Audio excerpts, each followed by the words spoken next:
फटाकडी 1980 साली प्रदर्शित झालेला दत्ता केशव दिग्दर्शित आणि सुषमा शिरोमणी निर्मित एक मराठी चित्रपट आहे। फटाकडी या चित्रपटामध्ये हिंदी अभिनेत्री रेखा यांनी प्रथमच मराठी चित्रपटांमध्ये पदार्पण केले होते। फटाकडी या चित्रपटाचे पार्श्वगायक आशा भोसले आणि महेंद्र कपूर आहेत। कथासूत्र हेवा दाव्यांमुळे दामू सावकार व नारायण एकमेकांचे शत्रू होतात। दामू नारायणला ठार मारतो आणि त्याची बायको लक्ष्मी हिचा छळ आरंभतो।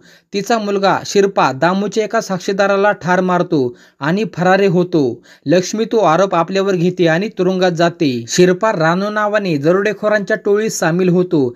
त्याची बहीण इंदी दामूच्या घरी फटाकडी नावाने मोलकरीण म्हणून कामाला लागते। खुनाचा शोध घेण्याची कामगिरी सोपवलेल्या बावळ्याचं लक्ष असतंच। लक्ष्मी सुटून आल्यावर रानू व फटाकडीची भेट एका देवळात होते। दामू आणि त्याच्या मुलाने खून केल्याचा पुरावा बावळ्याला मिळतो, त्यांना अटक होते।